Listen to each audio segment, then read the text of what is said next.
about something very. Today is a session about something very important and significant to us as healthcare and social care providers. Many a times we have got sessions that will be about the people we care for and their families, and little about ourselves, because as they pour out their total pain issues, whether it is the physical, psychological, social, or even spiritual, all those things they are poured out on us, and we are only human beings that can carry so much. So it is such a significant session today, just to see how best we can look after ourselves. So I can also recognize Esther. Hello, our faculty member, Dr. Gillian. If we can remember to put the hashtags in front of our names, please.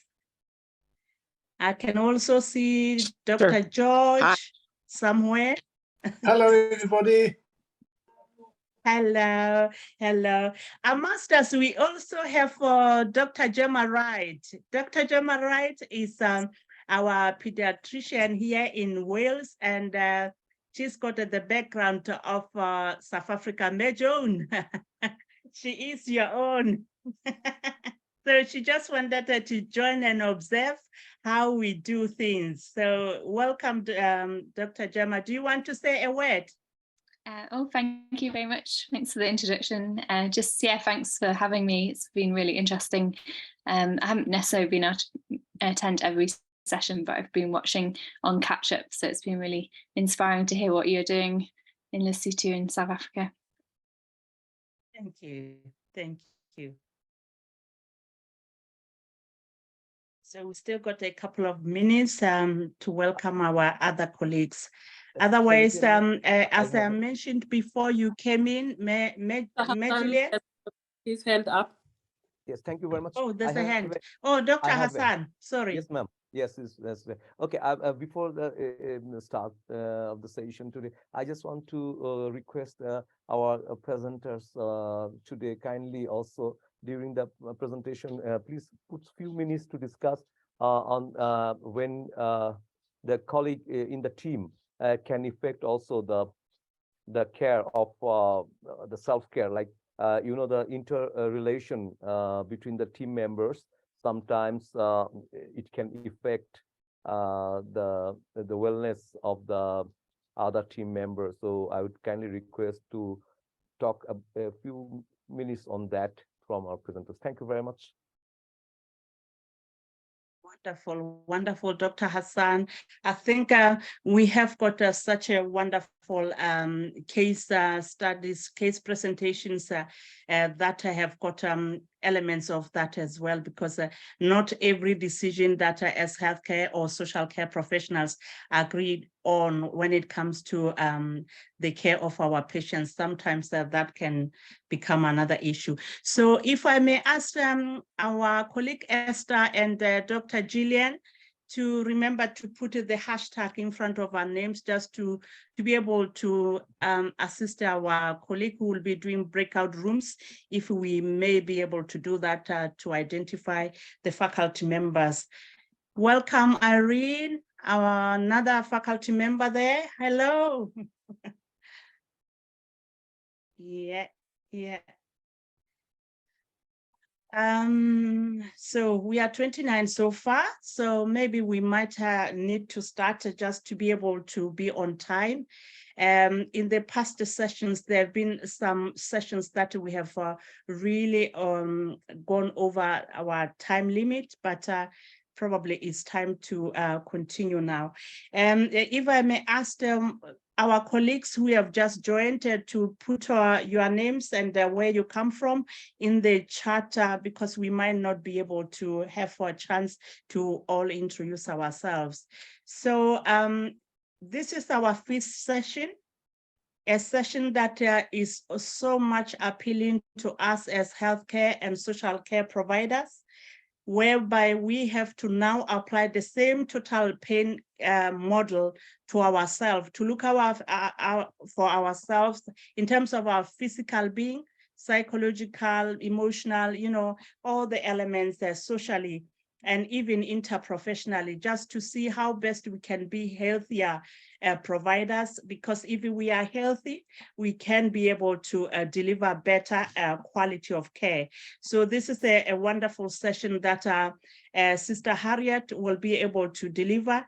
Harriet, oh, apologies, let me just open the door for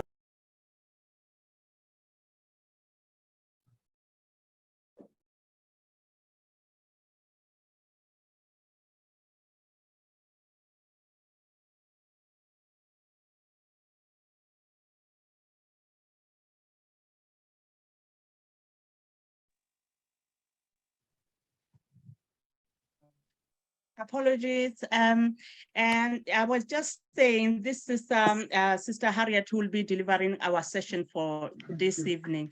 And Sister Harriet, she is an advanced mental health care practitioner. She is also Starlight Oasis of Hope Hospice trustee member, as well as a lecturer at the Coventry University. And she might be able to say a little bit about herself. And at this juncture, she will be our presenter. And then we will later have a case study by Professor Cristina Montanez. She is from California. She's an associate professor, and she will mention a little bit about herself. She is here to support this session as well. So I don't know if you were all here when I mentioned that Erin has sent her love. She won't be joining us at this session, and probably next week. She's still on holiday in South Africa. So she just sent her love and wishing us well. So in this juncture, I believe it is time to hand over to you, Harriet, just to guide us through the session for today, please. Okay, thank you, Tebello. Thank you, everyone, for joining in this evening. And as Tebello said, my name is Harriet. I am an advanced clinical practitioner. I work in mental health in primary care, so with GP surgeries and out in with people who are accessing mental health services for the first time, really. I'm also a lecturer at Coventry University, and I lecture on the Masters in Advanced Clinical Practice course. And today I'm just looking at maintaining self-care and resilience when witnessing suffering, which is what we are doing when we are working in healthcare settings, but particularly in palliative care. Now, I have a particular passion around self-care for healthcare professionals, because actually, if we are not okay, it is not possible for us to offer the best of ourselves. So there is something in being able to have an awareness of where we are ourselves in order for us to do the best that we can in the environments that we work in. So I've got some slides here to go through, and I'm going to kind of like just try and go through them as quickly as I can. So some of the things I'll be asking you to just drop things down in the chat as we are going. But our learning objectives for today, if you can move the slide, Tebello, please, to the learning objectives, the next one.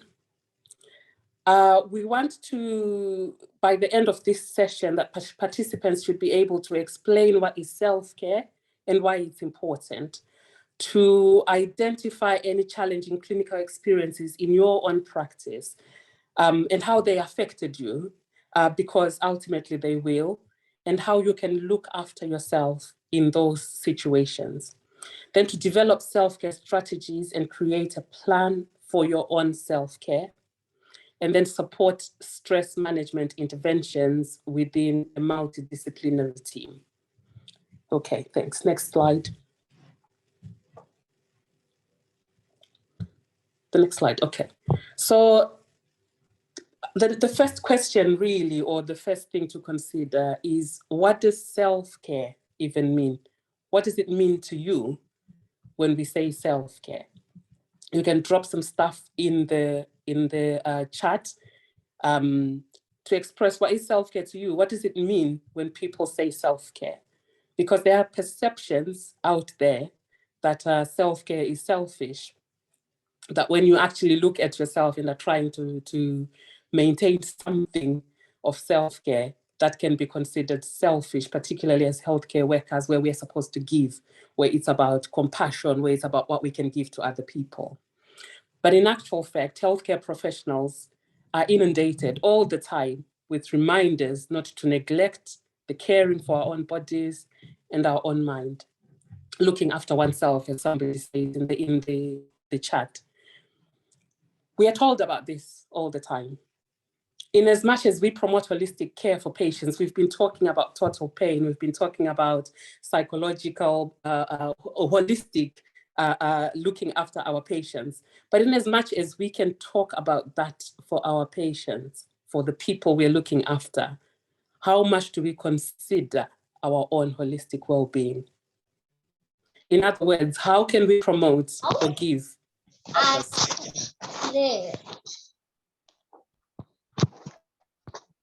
Oh, okay. How can we give or promote something to others that we are not doing for ourselves? Yes, you can go back to go to the next one. That's all right. There is this saying, the next slide, please, Tebello, that the expectation that we can be immersed in suffering and loss daily and not be touched by it is as unrealistic as expecting to be able to walk through water without getting wet. It's not possible to walk through water and not get wet. So as we look after people, as we get through the days, the months in the areas that we work in, we are going to be affected by the suffering that we are witnessing on a day-to-day basis. So that's why we need to be thinking about ourselves. That's why we are delving today into this session, which I'm really asking the question is, how are you? It's not about how well are you doing in your job, how much you've achieved. It's simply, how are you? That's what I want to explore today. Without looking after ourselves, without maintaining our internal environment and allowing it to be something that is stable, it is very difficult to function in the external environment. Next slide, please. Yeah. So in order for us to actually have something of an internal environment that is conducive to the work that we have to do, we have to understand what positive well-being is. So the World Health Organization actually defined positive well-being as a state of well-being in which the individual realizes his or her ability, can cope with the normal stresses of life, can work productively and fruitfully, and is able to make a contribution to his or her community. There is a white paper in the United Kingdom called No Health Without Mental Health, which came out in 2009, and also talks about this sense of positive well-being, and also about positive well-being being a fundamental resource for all of well-being. We are not able to actually function effectively if our internal environment, our positive well-being, is not looked after. So this particular paper defines positive well-being as a positive state of mind and body, feeling safe, being able to cope with a sense of connection with people, communities, and the wider environment. So there is something in our positive well-being which makes this the resource that we need to be able to do all the other things that we do. Next slide, please. So we need to think about this internal environment. We need to be aware of our emotional well-being, but it is more than just emotional well-being. So self-care, when we're thinking about self-care, we are thinking about a whole lot more than just an emotional well-being. It is being able to promote and maintain one's positive well-being, which we've just defined, and it generally looks like this. So are you feeling in control? Are you feeling like you're able to make rational decisions, being able to be in touch with your feelings or your emotions, being able to form positive relationships, feeling good about yourself, and knowing how to look after yourself. Before today, the well-being index, the WHO well-being index, and I asked to look at it and just rate yourself in terms of your self-care. If you've been able to do that, I wonder if you can just drop in the chat where you rated yourself. How well are you doing in looking after yourself? Drop it in the chat while I'm moving forward with this, and I'll come back to it. Okay, the next one, please.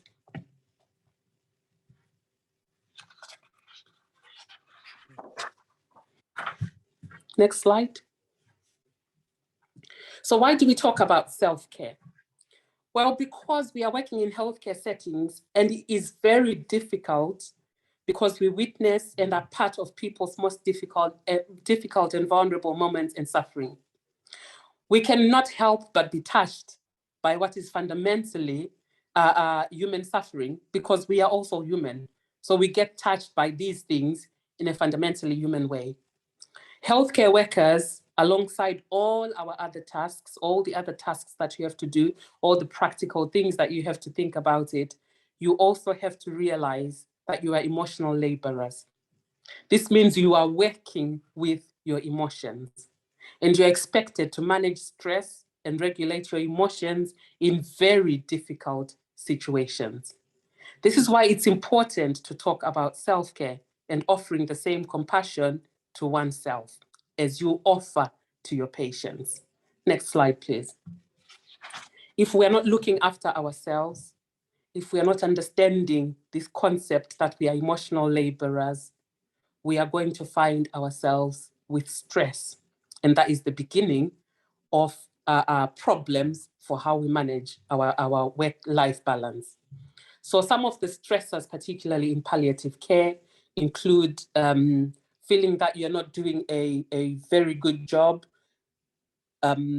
frequent exposure to suffering and death that is really stressful, team conflicts, which perhaps Dr. Hassan was alluding to, some of the things that happen within teams, a lack of support. And this could be from the systems that we work in, from the people that we are working with, from any kind of the environment that you are in, can be quite difficult when there's no support. There's issues around work overload, which I don't know any healthcare setting where there isn't work overload. And then there is dealing with the distress and heightened emotions. You've got relatives, you've got families, you've got the people themselves who are suffering. All of that exposes us to the distress and the heightened emotions that come with that. Next slide.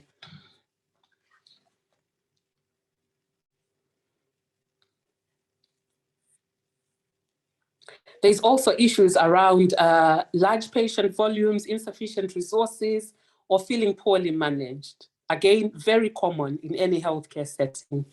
Lack of control over our work environments. There's a lot of bureaucracy in healthcare, and that can be quite difficult. Spending a lot of time on things that are inconsistent with your career goals.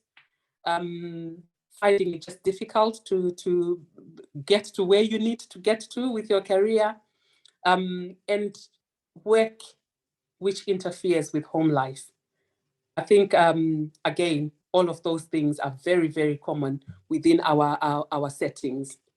Furthermore, being early on in one's career makes it even more difficult, because usually when we come into things like healthcare, you usually come into it with a high expectation of being fulfilled. And then usually when people start to actually work in the settings and things are really difficult, that can be very hard to reconcile what you expected to what is actually on the ground. A lack of personal control over events, attributing success to chance instead of personal accomplishments. That starts to happen when you don't have self-awareness and you're not aware of where you are doing well or where you're not because of the level of things that are happening around you. And then there can also be overcommitment, where people are actually doing, spending all their time at work, trying to do something, and then kind of like just forgetting about yourself. Also, an inability to admit mistakes can be a predisposing factor to stress. The need for absolute certainty, which is virtually impossible in most situations because things are dynamic and they change. And then a lack of a sense of humor. I don't know about that. I don't know what your sense of humor is like, but it is helpful to have one. And then the belief that actually compassion fatigue is part of healthcare, that you almost expect that you're going to get to that point and it's okay. So those are kind of like the things that can cause us stress, the predisposing factors that can lead to the next slide, which just came up, Tebello, which are the responses to stress. So common responses to stress, the most common response without a shadow of a doubt is burnout. Burnout being the progressive loss of idealism, the progressive loss of energy and purpose experienced by people in helping professions as a result of the conditions of their work. So this could be physical or emotional exhaustion, depersonalization. Everything just becomes about doing your job, coming in, ticking your boxes, making sure you've done what you've done and leaving again. A sense of incompetence, as though nothing, it doesn't matter what you do, nothing is going to change, and a lack of achievement. That would be a burnout. There's also moral distress, which is about an inability to act in a manner consistent with one's personal or professional values. So you almost just forget what this is about. And you are now just doing things just to get by. And then there is compassion fatigue, which I mentioned earlier, which is just the diminished emotional energy needed to care for patients. So you've completely now become emotionally blunted and unable to actually offer any compassion to anyone. This is very common as stress becomes more and more difficult for people. The impact of all this becomes medical errors, low patient satisfaction. Nobody's caring for the patients, like caring. We do what we need to do, but we're actually not caring. So patients start to become dissatisfied with the service. Longer post-discharge recovery by patients, unprofessional conduct, and the diminishing of values. So we become less altruistic in our values. Avoiding work, so calling off sick, not going in, or if you do go in, you are actually not really there, or avoiding specific work tasks which you are finding difficult, or avoiding dealing with difficult emotions, which, like I've said before, this is every day there's difficult emotions that are there. But if you're no longer able to deal with your own emotions, it's not possible that you can deal with other people's emotions. And finally, the worst bit of it is professional exit, which means we are losing people from the caring professions because they're unable to care for themselves or do not feel like they have been cared for. So all these things are very, very true for any healthcare setting, any situation where we are looking after other people. And in order to actually understand how we can protect ourselves from stress and from burnout, we need to have a level of self-awareness and to build a level of resilience around the work that we do. And that is something that we can build within ourselves. There is a need to examine and redefine an approach to developing resilience that ensures you have some control of your well-being by promoting your own self-care needs. So a journey to resilience requires that one is in full control of their own thoughts, their feelings, and their actions. In other words, you are in full control of your own well-being needs. When I don't know in the chats whether anybody has put in there about what they scored when they did their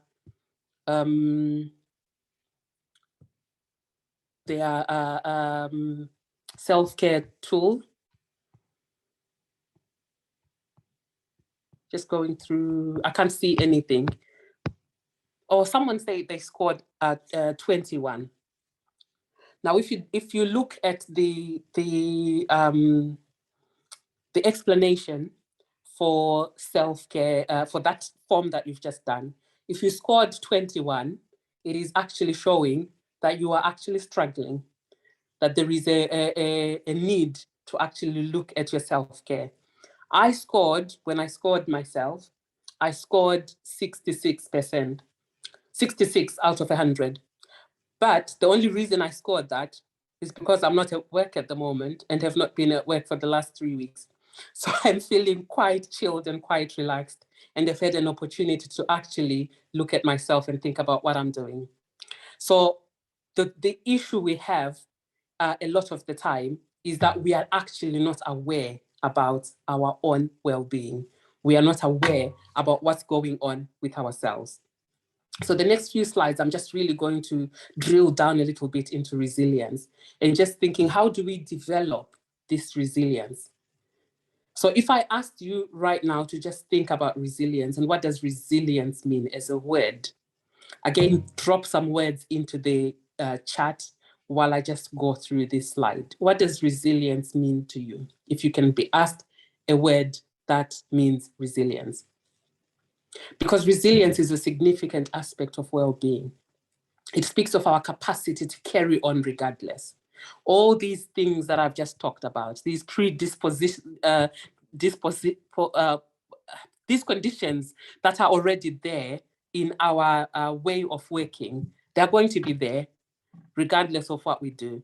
And we need a capacity, we need to capacitate ourselves to carry on regardless of the situation in a positive and in a meaningful way, functioning or adapting after or despite a highly stressful event or situation, or the capacity to spring back into shape. So when something has happened and it has completely blown your emotions away and given you a very, very difficult day, the capacity to be able to get over that and actually bounce back, that elasticity is what resilience is. It allows us to assess situations, to problem solve, and to navigate difficult situations without falling apart. And if you have been thinking about words that could define resilience, here are some words that other people have thrown about. So flexibility, elasticity, being in control, adaptive capacity. Some people like big words. These are not my words. These have come from people before who are talking about what resilience means. Resourceful, or coping, or being able to bounce back. So all of those are kind of like words that explain what resilience is. Somebody has talked about bounce back in the chat. So those are basically describing what resilience is and what it means. The question then becomes, so how do we become resilient? So resilience, the definition is the process of adapting well in the face of adversity, trauma, threat, or stress. That is from the American Psychological Association. Okay, next, please. These are the key components of resilience. You need to be connected. So there is a connectedness that is required. You need healthy thinking. You need meaning or purpose. You could use purpose. And you need well-being. So if you think of those four things as the key components of resilience, we need all of those things to build our resilience. The next one.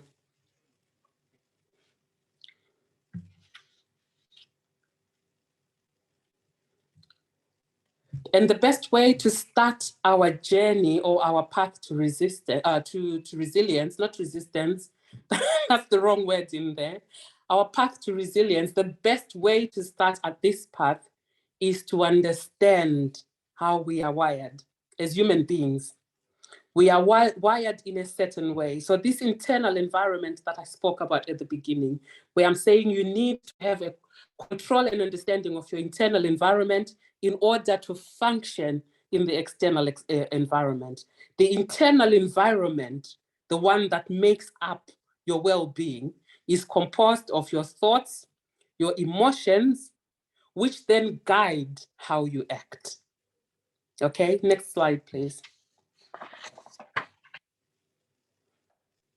Or let's move on to the next one before we come back to that one.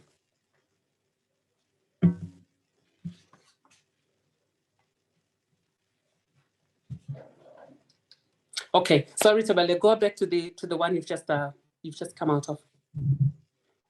So our thinking is actually this cycle, these three things, the thoughts, the emotions, and the actions work in a cyclic way. So something happens, you have a thought about it. There's something you say about it. Whatever you think about what has happened affects how you feel about it. So it evokes a particular emotion. And then that emotion is what pushes you to act in a particular way. So, for example, you have witnessed you've had a very difficult day, and maybe there's been a death of someone that you've been looking after. The thought that you have will be, that was a very, very difficult situation. The next thing that happens, your emotions respond to the difficult situation by producing a negative emotion. It might be sadness. It might be something that makes you cry. So that's kind of like the emotion that is evoked by the thought that this was a difficult situation. The action becomes that you either cry, you go to bed because you are just exhausted from the whole situation, or whatever you do from that situation. Now, the action, once you've responded, once you've done the action, it then feeds into another thought. So this is going on all the time in our lives. This is how we are wired. There's a thought that's happening. It evokes a particular emotion. That emotion is what pushes us to act. All the time, that's how we think. That's how we act. That's our internal environment. The cycle all starts again every time you've acted, because it then depends on how you've been received. How your action has been received feeds into the next thought, which then feeds into the next emotion, feeds back into another action. That's why we act the way that we act in any given situation. So if we have inaccurate thinking, that is often the biggest cause of our stress. Most of the time, when things are getting really difficult, or when we are particularly in that a difficult situation, we have a tendency to jump to conclusions or to catastrophize situations, to exaggerate what is going on. We become irrational sometimes. All of these things, these thoughts, are what then bring on the negative emotions that cause us stress. So in order to start to intentionally build on our resilience, we need to be able to identify and capture our thinking. This is where everything starts. It starts with what we are thinking. And it is there in the thoughts that we can change the cycle of stress. Okay, next one, please. I'll come back to this one. Can you move on to the next one, which talks about emotions? Okay.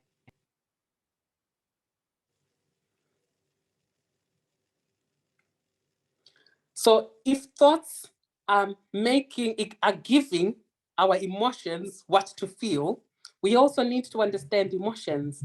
But we need to understand that emotions are necessary. They are a necessary arsenal to our road to resilience. In normal circumstances, our emotions are our mind's alert system. They are intended to trigger introspection. They help us. They're supposed to help us to identify what thought has triggered them. Our emotions only indicate that something has happened. They don't tell us what has happened. Generally, we are really well versed in identifying sources of positive emotions. When we feel happy, when we feel love, we know what we are loving. We know what it's about. When we're feeling enjoyment, we can usually very easily point out to the thing that is giving us enjoyment, or the thought that is giving us enjoyment or happiness, and etc. But that's not always the case with negative emotions. We find it difficult to go back and link a negative emotion to a thought because the negative emotions are overwhelming. So they overwhelm us very quickly and we just stay in the emotion. Okay, next.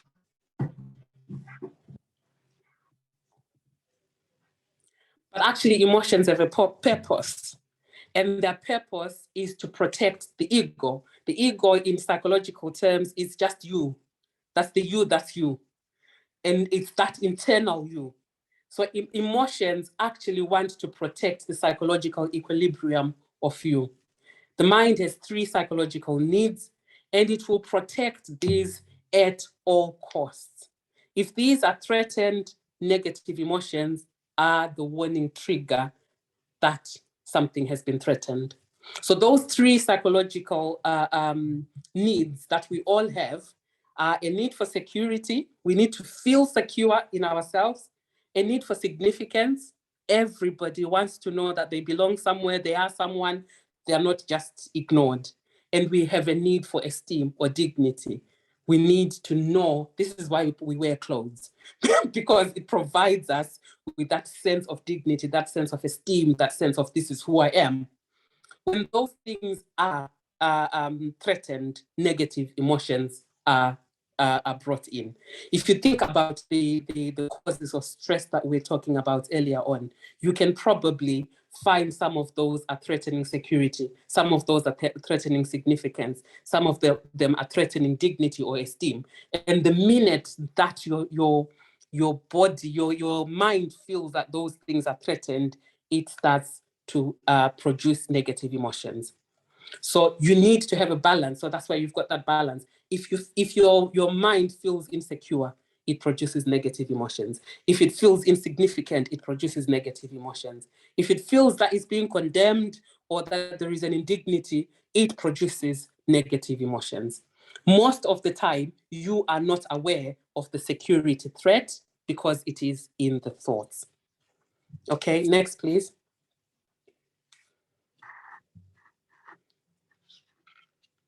So we need to understand that the mind triggers emotional stress when one of its 3 needs is threatened. In the same way, the body invokes pain when it is under threat of physical injury. So you need to think about negative emotions or emotions, well, negative emotions really, in the same way you think of pain. Negative emotions are to the mind what pain is to the body. So you cannot ignore negative emotions because actually if you ignore them, you cause more damage or more harm to your mind. So that is why we need to, whenever we are starting to feel stressed or we are starting to feel things are out of our control or we are starting to feel like we might be finding things difficult, we need to introspect. But we need to understand that our emotions are important, they are relevant, they actually are telling us things. We just need to figure out what they're telling us. We need an intentional understanding of our emotions as an important step to building our resilience. When we feel stressed, we must understand that the feeling of stress is not because of the outside event, but it is because of how the event has been perceived by the mind. It is the thought in our mind as a threat to its psychological equilibrium that is causing the stress. The situation may not change, but you might actually find yourself changing the way you feel about the situation because you've identified the thought that is associated with it. The threat is usually our thought about the outside issue rather than the issue itself. So we need to deal with the thought first so we have a perspective that allows us to deal with the issue that is on the outside. Which brings me back to the slide that I asked you to come back to, Tebello. I think it's 3, 4 back, going back, the one that says challenging thoughts in introspection. That one. So if we are understanding that negative emotions are coming from a thought, we need to go back all the time when we are feeling negative emotions. we have to go back and look at what we are thinking. That is called introspection. And it is how we challenge negative thoughts or thoughts that are causing us stress. So in order to do this, we have to first of all look for or recognize what the unhelpful thought patterns are. That's introspection. So stop, just sit and reflect. Think about what you are thinking, what you are feeling about a particular situation. Take it back to what am I thinking about it? How do I think about what is in front of me? Then when you've looked at that, you can resist the unhelpful thought pattern by actually taking it out, looking at it, writing it out, sorting out the facts from the information and focusing only on the facts rather than perceptions. And focusing on the facts that are important. Because a lot of the time, when things are very difficult, we start to pick on every negative thing on the world, everything. It might be that you've had an argument with a colleague and your thoughts start to tell you about all the negative things that have happened before, what is going on in the next day, whatever happened yesterday, whoever said what, all the negative things that have ever happened start to be in your thoughts. So in order for you to actually resist this unhelpful thinking, you have to bring it back down to what has happened today and what is the information that I really need to focus on. Then when you've managed to do that, you can then start to replace that information that is not true or helpful in that situation and replace it with more helpful perspectives that build you up rather than tear you down. So you need to change what you can change, and you need to accept what cannot be changed.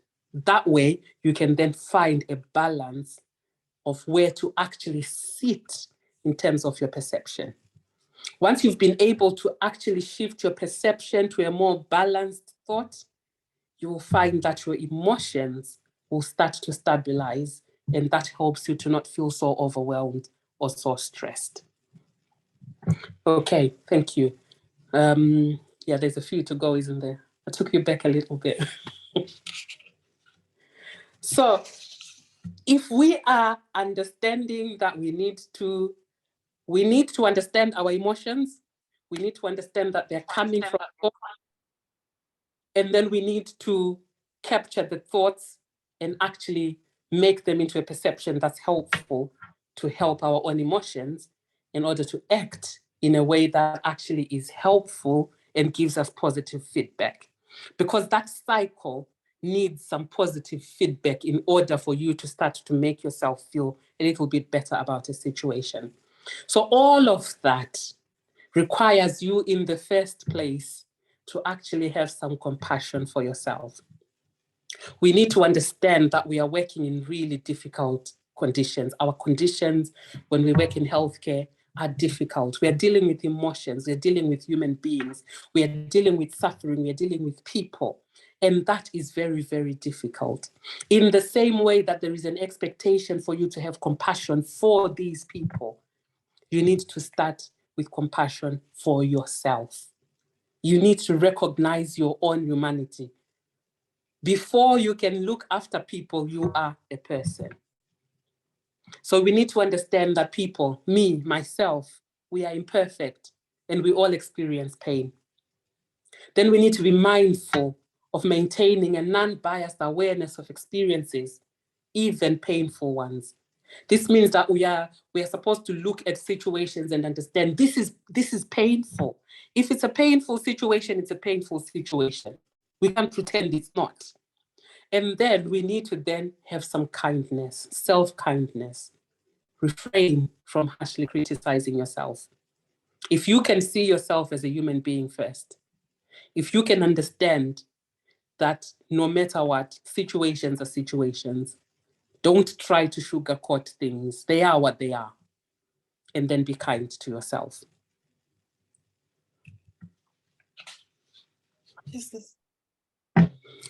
We need to understand that the self-care, the ability to look after yourself, to be compassionate to yourself, to understand your emotions, to challenge your thoughts, to be in a better position with yourself is the most important thing for bringing you to resilience. This is something that was done by social workers who were looking at resilience. And they looked at the fact, if you actually sacrifice yourself at the altar of healthcare and do not look after yourself, so this is what they call self-sacrifice, where you've got poor self-care. It's all about just giving, giving, giving. What ultimately happens is you end up fatigued, burnt out, and dissatisfied. Not only with the job, but with life, because it becomes so difficult and it takes over everything that is about you. But if you actually have a good self-care, if you look after yourself in the first instance, that leads to satisfaction and resilience. So that's where we want to be able to have a perception of ourselves that gives us the ability to look after ourselves first in whatever way we are capable of doing, so that our internal environment is protected enough for us to deal with the external environment. Now, this 5 ways to well-being is something that researchers who were looking at well-being and looking at what are the best ways for people, human beings, to find, to have positive mental well-being. The research actually found that all people have got as much need for mental positive well-being as they do for their bodies to be well. And these 5 ways to well-being is something that was found to be, if you can do these 5 things regularly, elements of them, then that promotes your well-being in ways that cannot be explained. It might be small changes, but those changes actually move you towards positive well-being. The 5 ways to well-being are based on, well, the 5 bit is kind of like just thinking about when they say you should take 5 portions of fruit and veg a day to stay physically healthy. This is suggesting that these 5 ways could help you to stay mentally, maintain positive well-being. Have we got time to show that video, Tebello? Oh, I think our time, we have eaten into the discussion, and I ask for forgiveness for all our participants and our faculty members. We have severely overrun on the time allocated, because this is such an important element, especially for our colleagues back in Lesotho, and I will explain why. And I just ask you to bear with us so that we really deliver as much as it can be possible. Sorry. I won't go into the video. They can watch the video. They can but watch it at their time. They can watch it in their time. But what this research basically says is those 5 things, if you can just put those up, the 5 things: connecting with others, being active, taking notice, learning or continuing learning, and giving. Those 5 things have been found by social scientists, researchers, to be the most important things that people, human beings, can do to sustain positive well-being. And all of those things, whatever, when you're looking at a self-care plan for yourself, imagine yourself putting something in each of those boxes that you can do. You don't have to do it every day, but you need to do something routinely that will help you to stay positively, your mental health to be positively maintained. So that's kind of like the situation with that. So looking after yourself is important. Managing your self-care is important, and it's got to be intentional. You've got to really think about what it is that you can do to manage your own self-care. And you've got to do this intentionally. Write a plan out, look at how you are working, look at how your work-life balance is, and where you can put things that you can manage your self-care. There was a video that was sent earlier that you can also look at to actually do your own self-care plan, and also to look at the rest of the slides on here that will give you an idea about some things that you can actually do to look after yourself. But there is nothing that can replace you. You can't be replaced. So you need to look after yourself in order that you can look after other people, particularly in the work of palliative care, where the encounters are with vulnerable people, they are with personal grief, they are with distress.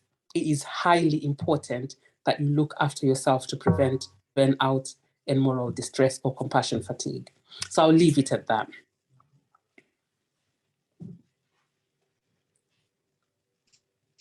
Apologies that we went over the time this badly. It's simply because I can just summarize a little. I apologize. And it has gone into the whole session of the large discussion. However, we will still let Professor Cristina to do her own case. But I just wanted to highlight how significant and important that today's session is, and hence why probably it is my own fault that I didn't put you under an enormous pressure to really finish early. We have had so much distress back in Lesotho. Most of our healthcare and social providers are under enormous stress of limited resources, pressures with late salaries or not being paid completely. At times, even the working conditions that you are in the far hard to reach area all by yourself as a nurse, and you are working and delivering so much for so many people that are under distress, and you don't even have medication most times to give them after consulting them. And these are the things that we have seen more of our young colleagues that have committed suicide. When I was in Lesotho, 2 of our young nurses committed suicide. That is not a joke. These are people that are newly qualified, that one of them has attempted more than 3 times to take her own life. And that is how significant and important it is for us to look after ourselves and to have these techniques of where we can go back, get centered and review and reflect and introspect and see where our emotions are, and to find a balance and seek help where we need to. Otherwise, honestly, I would like to just give all the remaining minutes to Professor Cristina to go ahead.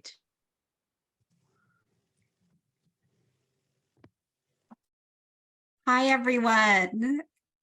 I agree with you wholeheartedly, Tebello. Harriet's presentation was so necessary, and it really brought up a lot for me in my own career and support of colleagues as well. So I appreciate you allowing that space to take place. Is there a possibility to get the slides up for our case review? And while we do that, I'll just share a little bit about myself. I'm a professor in California. I work in a Master of Counseling program, but I've also had several years working in the hospice and palliative care world. And prior to that, I worked with survivors of politically motivated torture. So one of the things that's incredibly important to me is self-care. And I think that's why Harriet and I share such a passion for that, because to be able to work in this field for so long, it's important for you to understand the necessity of self-care. And that will look very different at each iteration of your career. Looked very different to me as I was early in my career than it does now. And so making sure that you understand for yourself and check in regularly. I encourage my colleagues and my students to come up with a self-care plan regularly and revisit it regularly, because things change and shift.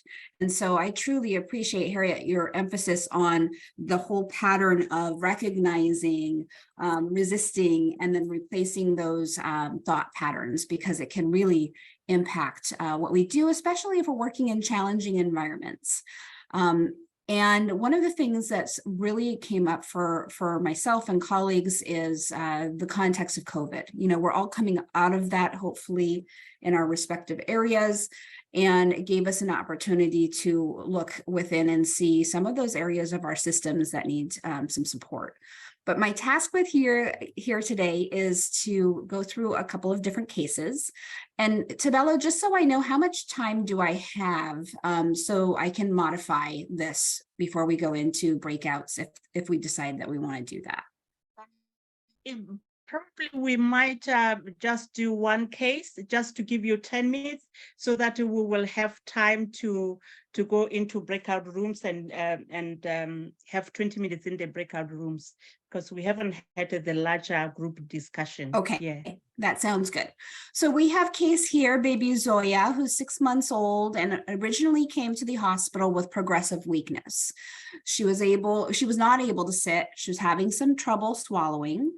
And in your team discussions, you suspected spinal muscular atrophy and a severe progression of that disease, right? Which leading to respiratory failure with life expectancy of under 2 years. So your team works together in the beautiful interdisciplinary model that we do have in hospital palliative care. You talk about the disease and prognosis, and the family takes her home and decides to opt for home-based palliative care. Monthly visits by a nurse, she's happy and doing well, but is still displaying some weakness. So all are agreed on the plan of care at this point, and if we can go to next slide, we'll see how this case progresses. 2 months later, so that's about 2 visits, one morning, Zoya is found deceased by her parents, and it appears as though she aspirated in her sleep. Oh, one back. We went too far. Yeah. So, of course, her parents are completely distraught and bereaved. The home care team continues to see the baby, to see the family and support them for bereavement services. And the home care nurse team and community workers are really, really impacted by this. So they're devastated, right? Maybe or they didn't see the disease progressing. This was kind of a sudden onset for them. And so in our discussion right now, we'll just talk about, first of all, can you connect with this in your experience in the SOHH, but also in other areas? What emotions might be coming up for the team? And then what personal self-care strategies or team wellness strategies might you consider? So let's start with the first question, which is what emotions are coming up for the team in particular? We're going to open this to the big discussion. So we'll kind of do both ways. I'm going to change my screen so I can see you. Please just unmute and jump into the discussion or raise your hand once we get it started. What could be coming up for this team? Someone has put guilt in the chat. Oh, thank you for helping me monitor. Guilt, helplessness. Okay. Anyone else?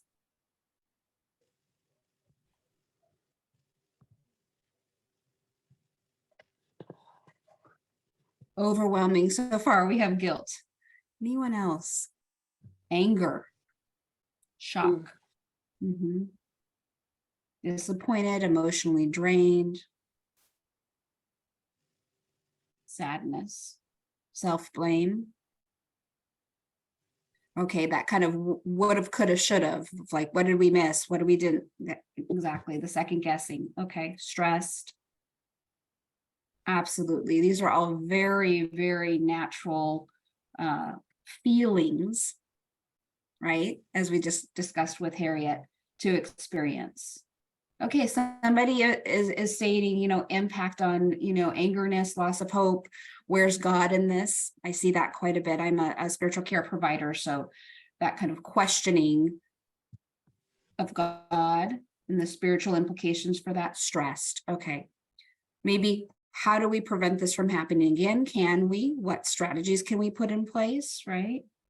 Okay, so what about personal self-care? All of this is very normal and natural given the set of circumstances that we have in this case. But what I'm wondering is, why didn't I see it coming? Yes, that's a very, we've had this situation a couple of times in the Malawian context that I work in. Why didn't I see it coming? What could we have done different, right? So what are some of the personal self-care strategies? And then we'll shift to team, and I want to bring in Dr. Hassan's question in that discussion as well. But what are some of the personal self-care strategies that if you were to experience this yourself, you would be putting in place in light of what Professor Harriet just shared with us? Okay. And I love that formula. What are we recognizing as the thought patterns? How do we resist that? And how do we replace those with helpful thoughts? Anyone willing to use that pattern in their strategies here? Connecting with others. Thank you, Dr. Esther. Okay. Having a day out somewhere beautiful, stop blaming myself. And in the stop blaming yourself, what specific things that you think you can do to stop that kind of thought processes of the self-blame and the catastrophizing that Harriet just mentioned in her lecture? And you can feel free to unmute too. We don't necessarily need to use the chat, but we can do both. I'm fine with either. Yeah, exercising, good. Moving your body, using those 5 elements that we just saw for well-being. Okay, does anybody journal? Journaling, okay. Processing, actually externalizing what we're feeling, which is another healthy coping strategy. When it lives in us, it lives in our bodies, right? So a lot of times we try to externalize what it is the overarching feeling that's catastrophizing. Once we've identified that in the thought process, sometimes jotting it on paper, as has been mentioned, is really helpful as well. Focus on positivity, okay. So these are some of the personal self-care strategies that our class here has decided. What about team wellness strategies? All of you are leaders in your field. You're here, you're learning, you're attending to your own professional development. So if you were to have a team and lead a team, or as a team member that may not have had that supportive space, what would you want in order to be able to process this case and spend some time with your team discussing wellness strategies? Debrief session, okay. Yes, hopefully you have access to that. Now in debriefing sessions, a lot of times what the model has typically been in our field is that we debrief the facts and then we get to the emotions, right? Our team uses a different strategy. We start with the emotions so that we can have space and time to process that and those feelings, and then we end with the kind of after action review. Because we've found that if we start with the after action review and debriefing sessions, there doesn't have a lot of time for the felt experience of our clinicians, which is really important to get at too, especially for a number of reasons. Again, externalizing, but also bonding as clinicians and seeing we're more productive when we get that portion out, then we can get to the after action review. So that if there is a need for a policy change or a strategy or a new process or procedure, we've expelled our emotions, externalized those, shared them with one another, and then we can get down to the steps to mitigate any different possibilities if there was something that was an oversight. All right, journaling, reflective practice, counseling sessions. Now, how many of you have access to these, though? I want to be very mindful of the practicalities of working in Lesotho and in the field. What are some ways do you create them yourselves? Do you ask for them for your supervisors? Okay, positive attitudes towards counseling, wonderful. Reflective journaling practices, great ideas, okay.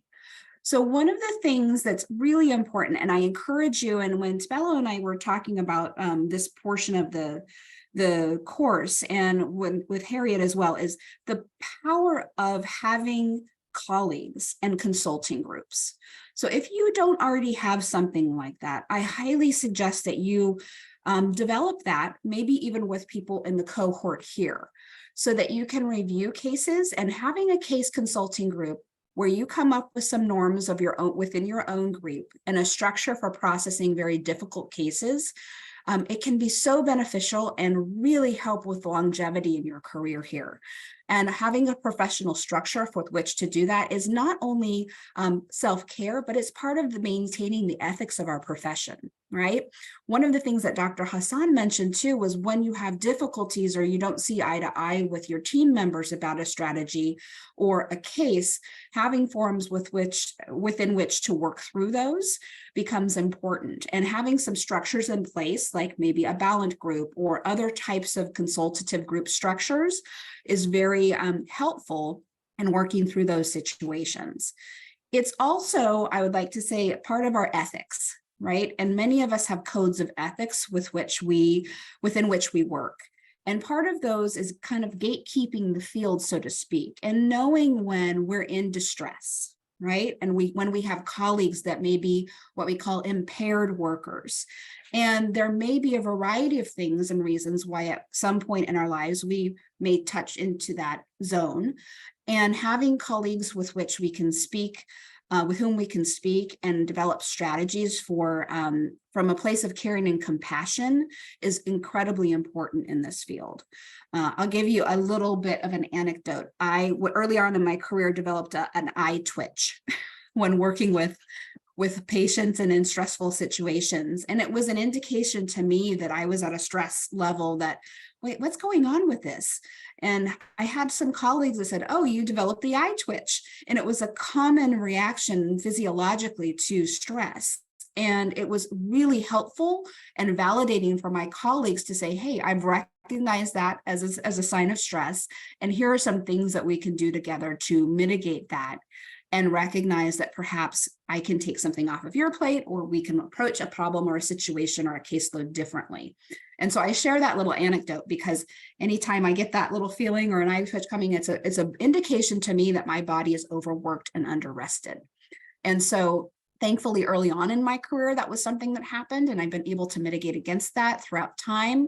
But it was just an indication to me physiologically that I needed to implement self-care strategies and awareness, and then work with my team in order to be able to help one another, that we'd help one another with those as well. Tebello, do we have any time for questions here? I wonder, Or do you want to go into I think we need to change the plan because we haven't given our colleagues and participants the time to express or ask questions or maybe share their journey and how they feel. Probably we can just cancel the breakout rooms. What do you think? Because it looks like at the time it's no longer on our side, and this important session is very crucial that they have got an opportunity to vent out and I think that's a great idea. Themselves if they are able. Harriet, are you okay with that? Yeah. Yes. Yeah, we can just leave case 2 and allow the discussion to flow if there's anyone that is really willing to say something. Tebello, could you move to the questions on case 2? I think it's 3 slides ahead. Okay. Let's see. Keep going. It's the red questions. They could be very good. So perhaps as we open this to sharing, I agree. And Harriet and my presentation is going to flow together. So next week I'll be presenting. So I'll be able to touch on some of this too. So I think it's a natural extension and a point to transition to the discussion. But we could open it, and I know Harriet and Tebello will all facilitate here, but what are some of the features of any cases that you really can bring to light? We have a case study here that you can look through, and I know these slides are available. But again, the idea is that how this impacts moral distress, and I love that we introduced that here.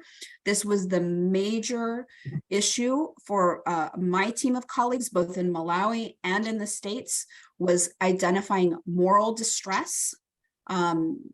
Really, where we have situations and our ethics are challenged because of being overstaffed, or overworked and understaffed, right? Working in systems that don't necessarily support the objectives of what we're trying to do because of their resource limitations, working in very stressful settings like humanitarian settings as well. And then what would you do if you were involved in cases like that? And we can kind of adapt this case to to open up to questions that you have or scenarios that you would like to share, so you can have some time to process and vent. Okay, Regina has raised her hand, so go ahead and unmute, Regina. Thank you very much. I want to go back to the question that was asked after the scenario regarding how we feel. Mm-hmm. And the responses that have been given, particularly, I realize that most of us mentioned that we feel guilty, shocked, and whatever. Mm-hmm. I'm just wondering the reasons behind those feelings. I'm saying this because in the scenario, it is mentioned the condition of the child. Mm-hmm. Now, the question is, what was our expectation? What was the prognosis we expecting from this child? Mm-hmm. Are we feeling guilty, shocked because we did not prepare the relatives well, or we are feeling guilty on behalf of the relatives because probably if they had not slept, they could have aspirated and the baby could have not died? Or I'm just wondering, really, because at the end of the day, you would say, what was the prognosis here? Would the child have survived? Would we say the child has rested? And also the relatives will end up being relieved at the end of the day of stress, of taking care of the baby whom we know, probably, we don't know, but probably that we're just nursing that might die at any time. I don't know. I'm just confused. Can anybody Thank from the you. group that might want to address Regina's confusion, please, whether from the participants or from faculty members, please? Ms. Tungwan, are you willing to respond? And before you respond, I just want to bring you to the recognize, resist, and replace strategy. And let's try and use that as we respond. So Regina has asked something, which is basically, we are now introspecting, recognize. Yeah. Are you okay, Mayor Lucia, to continue? You had your hand up. Yes, please. Am I audible? I'm not sure. Yes. Yes, you are. Oh, okay, thank you very much. And thank you very much, Mayor Regina, for that question. And it's going to ignite most of our thoughts towards the feeling. From where I am, I thought, yes, it's true, the child was sick and we all knew the prognosis. But for the fact that it certainly happened, we knew that it would be maybe in less than 2 months. And now the child suddenly died overnight. I'm not sure is over, but within a very short period of time. So I would say, from my own perspective, I would say I wasn't prepared for that piece of news as of now. So now the feeling would be, didn't I do enough? Have I really explored enough, or all the options that were there for me to have saved the child, at least to have seen much more days than now? Really, I would say the timeliness of death, I would say to me, it's like it's a bit earlier than I was expecting. So hence I would say, have I really done enough for the child? So that is what is going to ignite the feeling of the guilt unto me. I'm not sure about other colleagues, but for me, that's the fact. Thank you. So one of the things, thank you so much for your response. One of the things that you're bringing to our attention is the difference between sudden death and the complication and the complicated grieving process that can bring on, and a disease progression which we were able to see and maybe even sit at bedside, which is a different, emotional and an energetic state that we feel. And so, yes, I would love for us to explore that a little bit more, knowing also that we'll talk about it and touch on it a bit next week. But this idea of sudden death and knowing that the end result was going to be death for this child, but the way in which it came about seems to be what's, again, triggering that emotional response. Recognizing that, then resisting it. How could we replace then that feeling? If we're using that 3 R's model.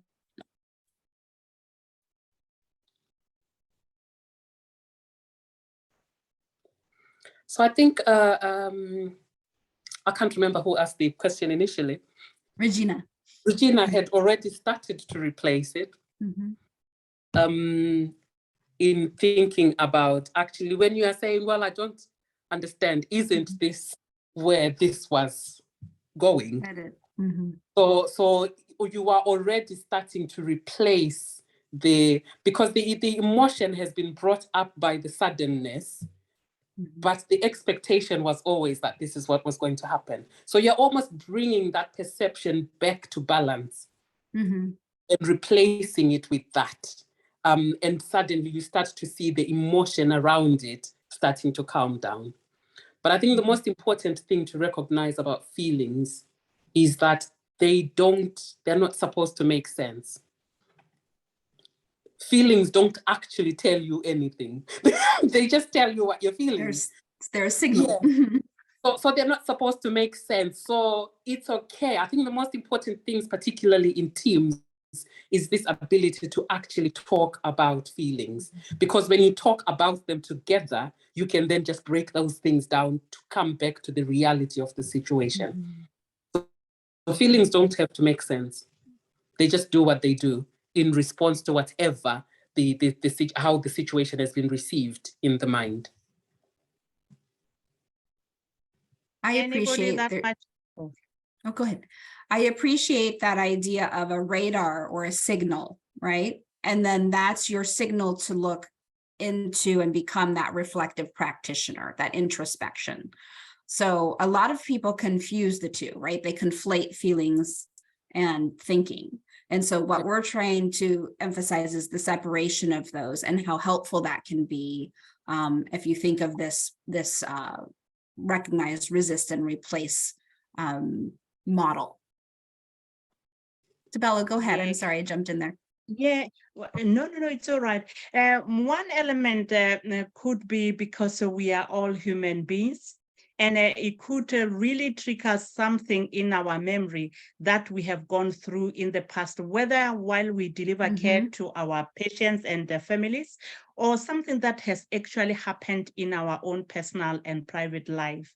And you will find that as practitioners, day in and out, we are oscillating between many emotions as we deliver care, because we tend to really go back to who we are and what our emotions are in a certain situation. So some of the guilt could come, like Malichaba said, from the fact that even though this was an anticipated condition that in 2 months' time the baby might die, but the suddenness of the situation might bring a bit of guilt and remind you of another condition that you dealt with, whereby you didn't see it coming, that the patient was in a critical and clinically unstable situation, and probably you thought you could have done better if you saw it coming, and it triggers that emotion of guilt and it comes back alive and fresh.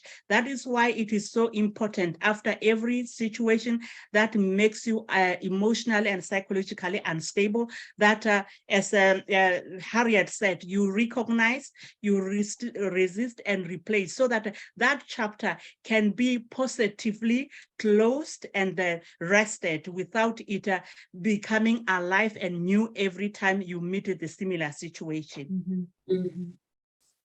So anybody else that might have a question, comment, or any remark?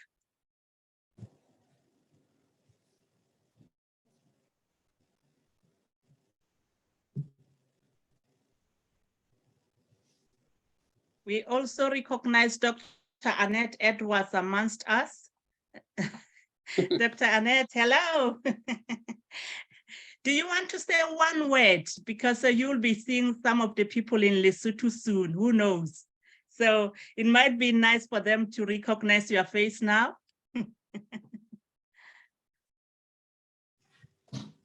You are muted.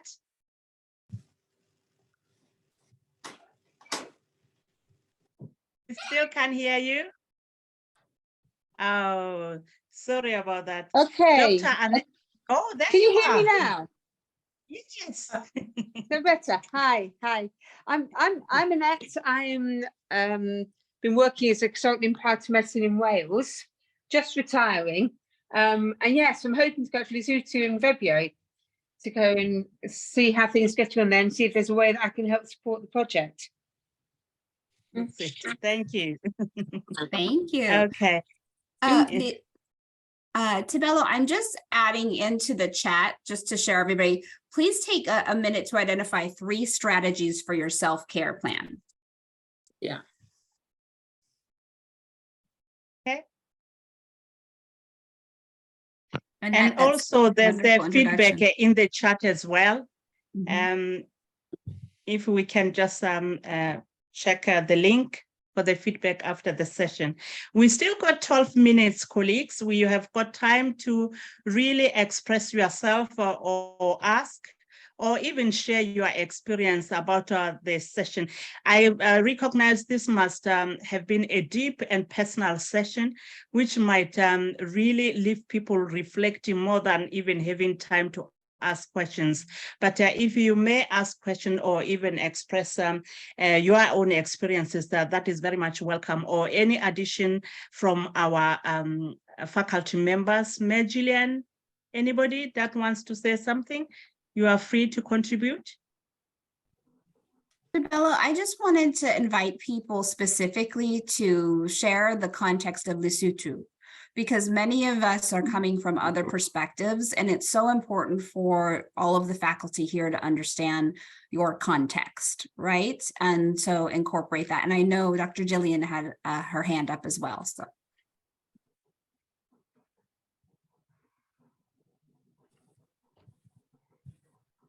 Yeah, you are still muted, Dr. Gillian. Okay. Is that better? Yes. Yeah. Yes.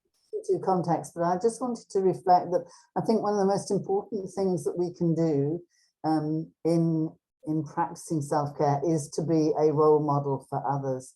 I think of many teams I've worked in where what I see is that other people seem to be able to do well, and they don't say things and they carry on, and then that just leaves me feeling, why can't I be like that?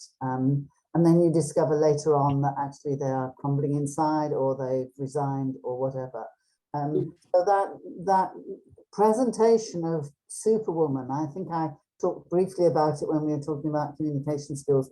That presentation of Superwoman isn't very helpful at all. And I think if we ourselves can model that we also are vulnerable, that we value our colleagues and we share with them honestly how we're feeling, then I think that in the end will strengthen the team. Very true.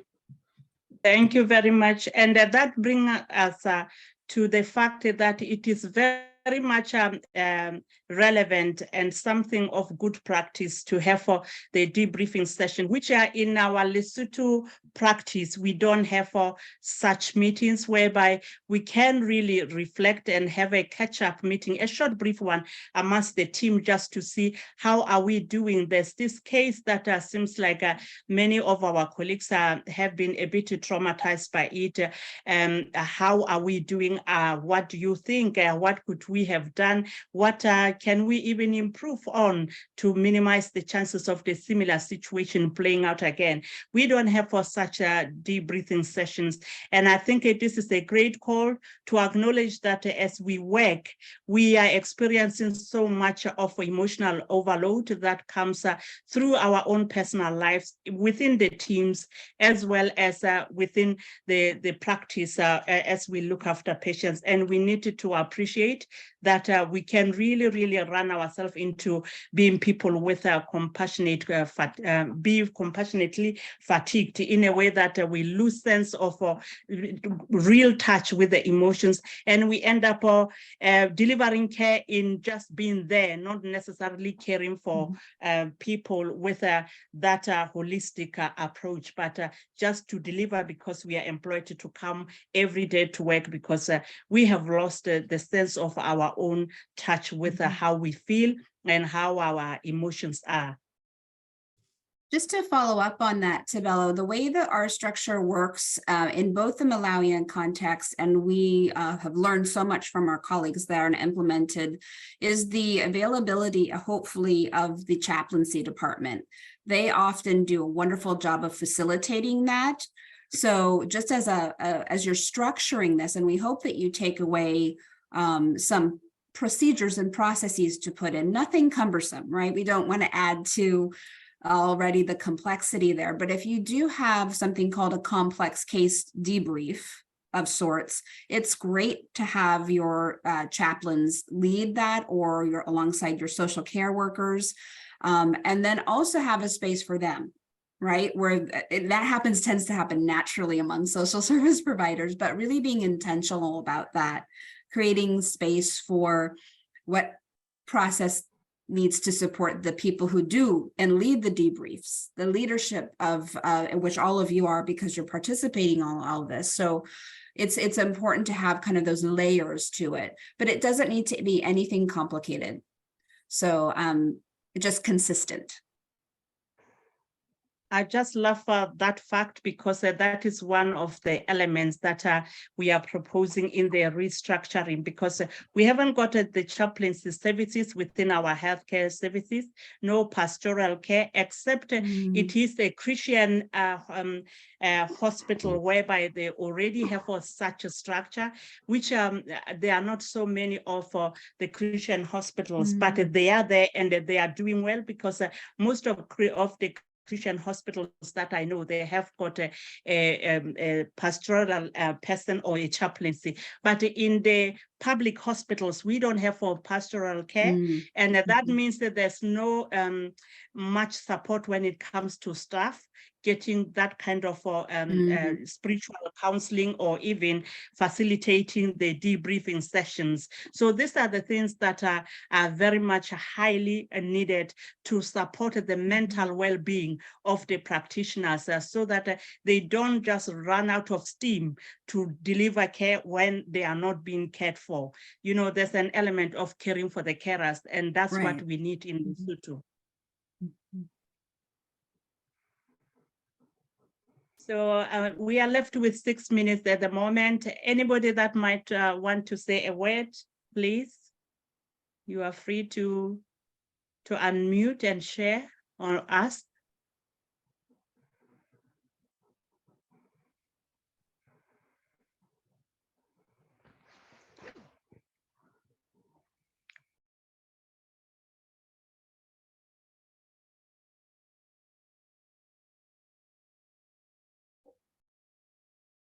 If I may ask, in terms of our educators, we have got many of them on this call, just to check how do they take care of the well-being of the students, because not only that we are talking about us as qualified practitioners, but we do have students in our care in different settings. So how are their mental well-being supported, and whether it is because they are challenged by exams or there's pressure in their personal lives and back home, which really disable them from being fully you know, at state and centered. So I don't know, we have got many educators on this call. Tebello, if you may want to share, or Dr. Dineo Maja, anybody, or Angelina, there are many practitioners that I can spot, just to establish how is the practice within the education sector in terms of supporting the students, or even the educators themselves.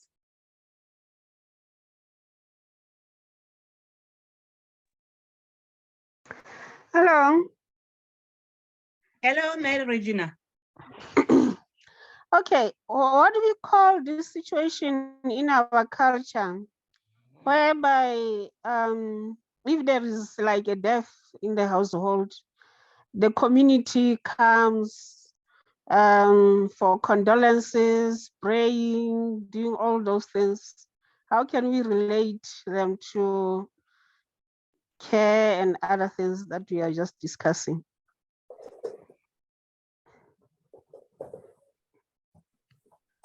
I believe in our cultural setting, whereby the neighbors or anybody we are affiliated with do come to the family for prayers, and that is a way of trying to help and support the family through their grief and loss. But it's still got an element that needs a personal being that is being supported to take this responsibility, as Harriet has given us all those strategies and processes to go through to acknowledge our own issues in order to be able to really get in touch with where we are with our emotions in a healthy and a positive way that will maintain psychological equilibrium.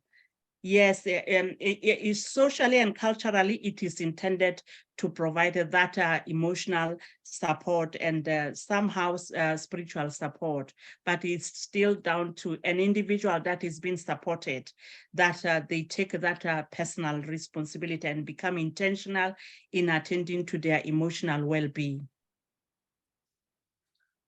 And the other thing, I don't know if you can add. Yes, I was just going to add to that.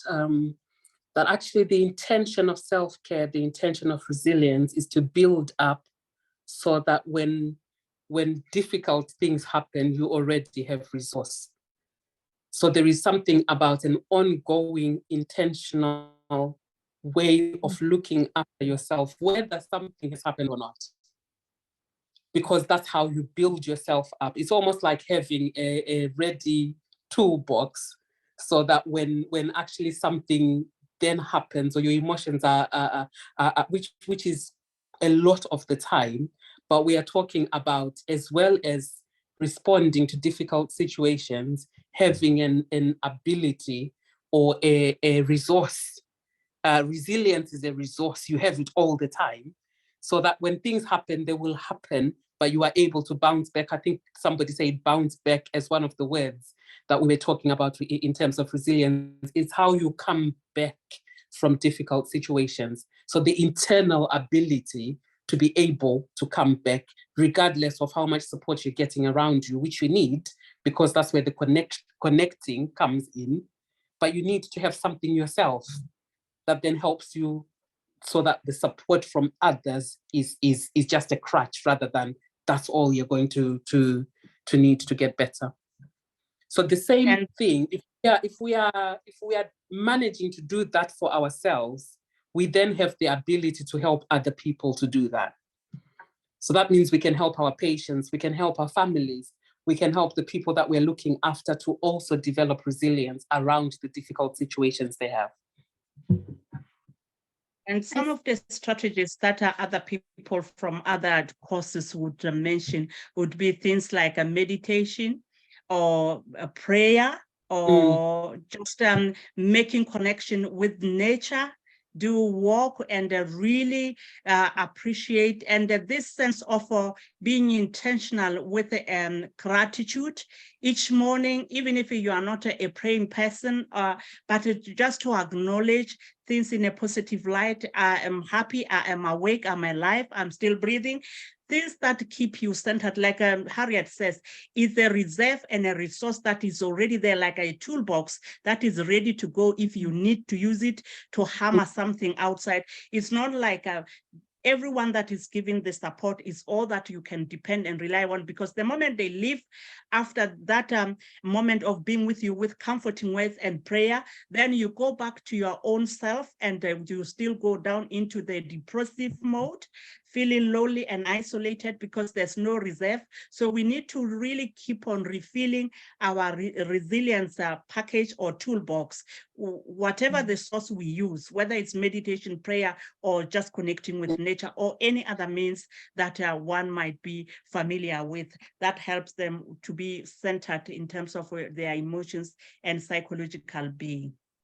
We have a comment to your question, to your original question, Tebello, too. Thank you for that. Okay. From Linneo, and I did see, was it Angelina that had her hand raised? Yes, yes. Okay. Angelina, if you are still there, you had the hand up earlier, please. Hello. Hello. Hello. Yes, ma'am, we Yes. can hear you. Yes. Thank you very much for this wonderful presentation. I think I've mentioned in my comments earlier in the chat box that this the presentation for May Harriet, it was so good because it affects anyone in any situation. Even in our own situation as educators, it can affect us. It can also affect students. So I think it's very important to use those strategies to prevent emotional breakdown.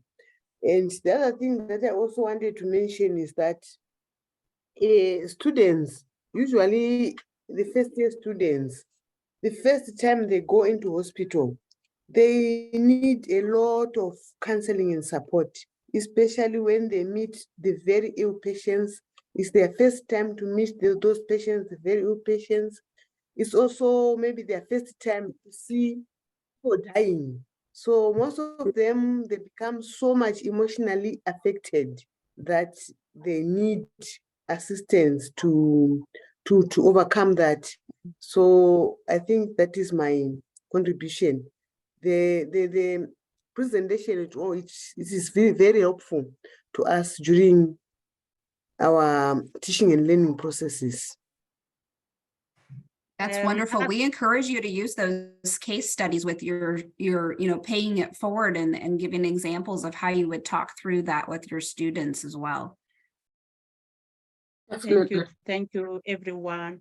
I think we will come to the close of our session, a very deep and personal session that is helping us as practitioners to really be compassionate with ourselves, not only to apply compassion with the patients and their families, but to really mirror everything that we do for them to ourselves. And thank you very much, Harriet and Professor Cristina, with all the delivery that you did, and everybody else that contributed with their questions or their responses, because we can all recognize that we are all human species with emotions, and we need to keep touch with our emotions.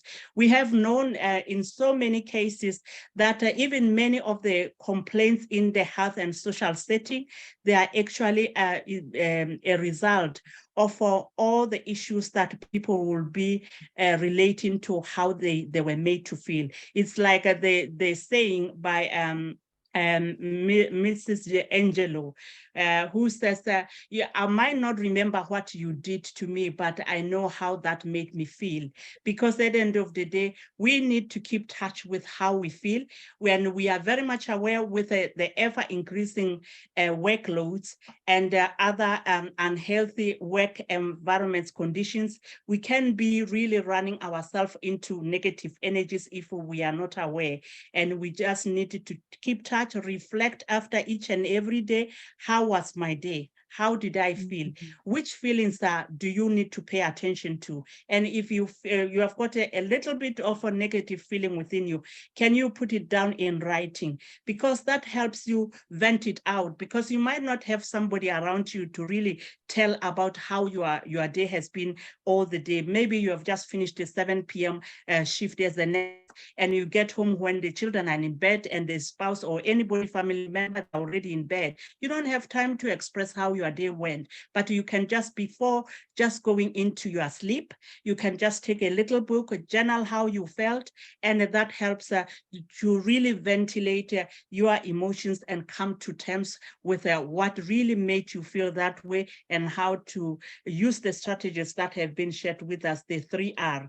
And again, we have to also acknowledge the importance of meetings or for having debriefing sessions amongst us as the team, and always being honest with how we feel, so that that can be something that can be addressed. And indeed, to go home and leave the session understanding that as a nation in Lesotho, we needed to really reform and change how we do things, whether it is in a clinical, social setting, or even in the education setting.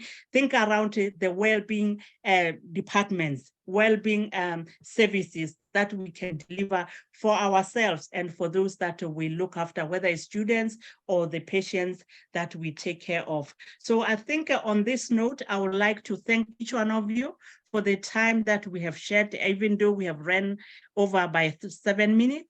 We haven't had a chance for the breakout rooms, but I think we still had an opportunity to really share a lot on this main room. And see you next week with the session by Professor Cristina, whereby she will be looking into the spiritual and psychological elements that we need in support of what we do in palliative care as people. So thank you very much and see you soon. We shall share the recording soon.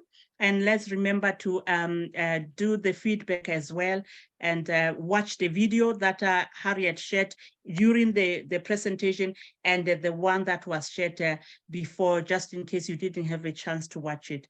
In this note, I'll just say have a good night, and we thank you. We can stop the recording and now, I think. Thank you.